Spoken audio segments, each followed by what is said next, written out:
सर्वांना नमस्कार। तर आज आपण पाहणार आहोत प्राणी आणि त्यांची घरे। तर इथं मी यासाठी 3 कॉलम आखून घेतलेले आहेत। पहिला कॉलम आहे अनुक्रमांक, नंतर आहे प्राणी किंवा पक्षी,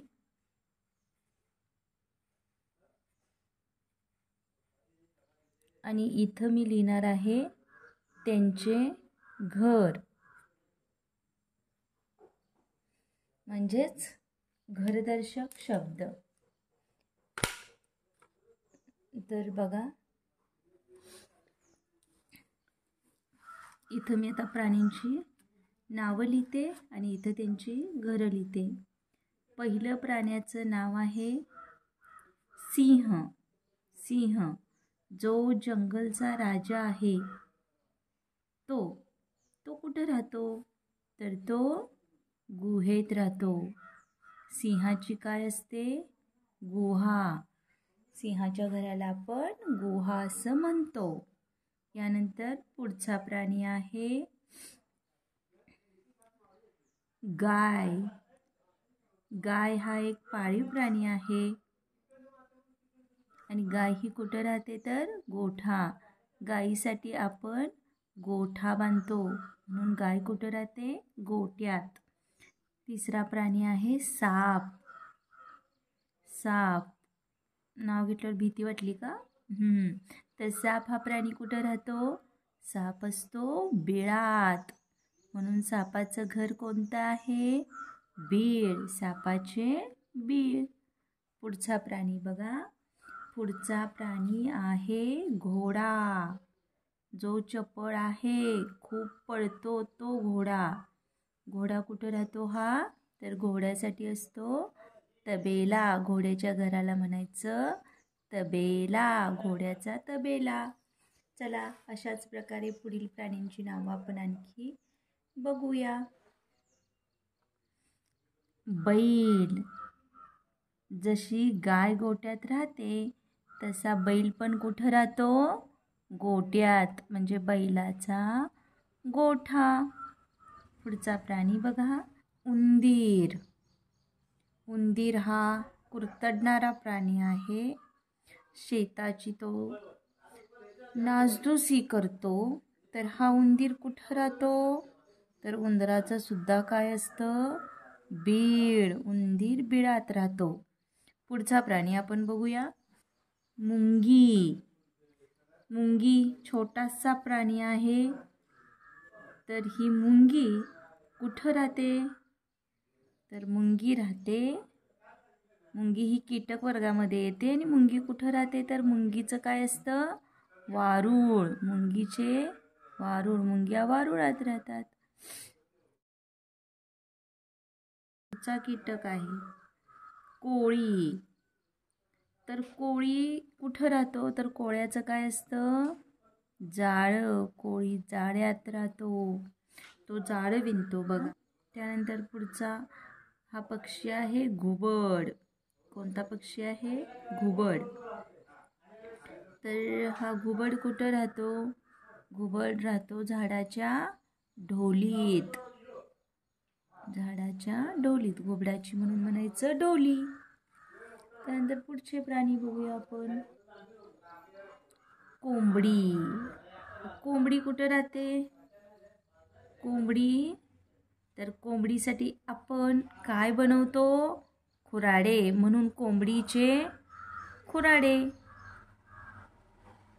पुढचा पक्षी आहे पोपट। पोपट सुद्धा कुठं राहतो? ढोलीत किंवा पिंजऱ्यात। आपण काय म्हणूया याला? ढोली। त्यानं जर स्वतः तो घर बांधलं असेल तर ती ढोली, आणि आपण मात्र त्याला काय करतो?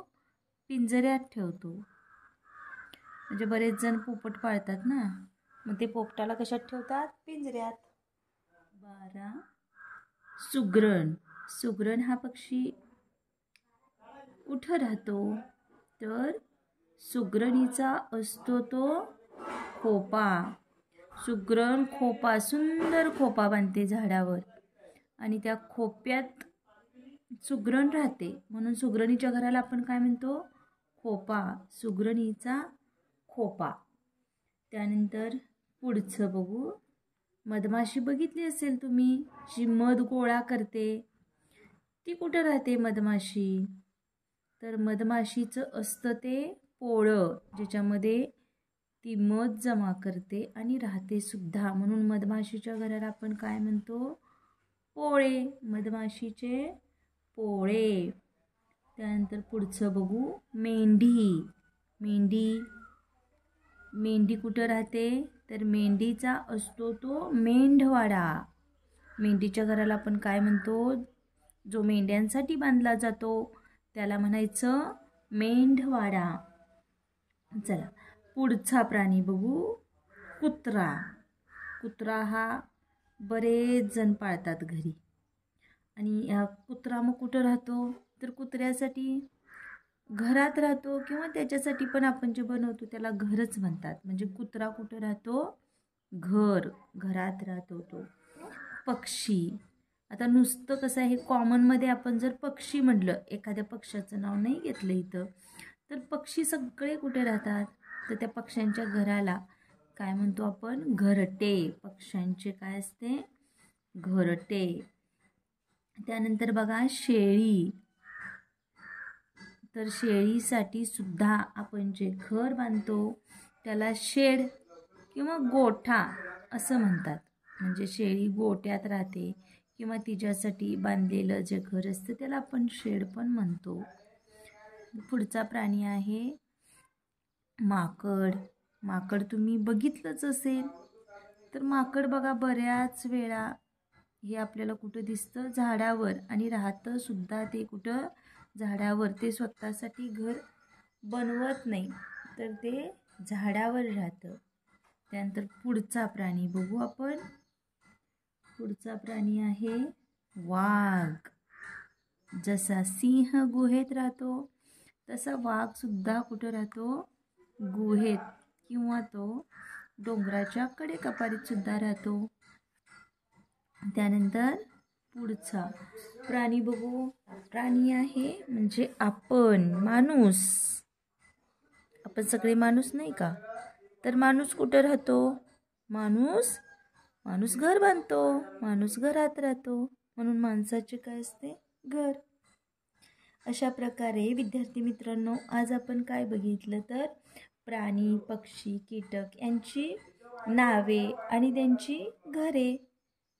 आय होप की तुम्हाला हे प्राणी आणि त्यांची घरे खूप चांगल्या प्रकारे समजले असतील. तर अशाच प्रकारच्या नवनवीन व्हिडिओजसाठी आमच्या स्नेहांकुर देशिंगला सबस्क्राईब करा आणि नोटिफिकेशन बेल ऑन करा. थँक्यू.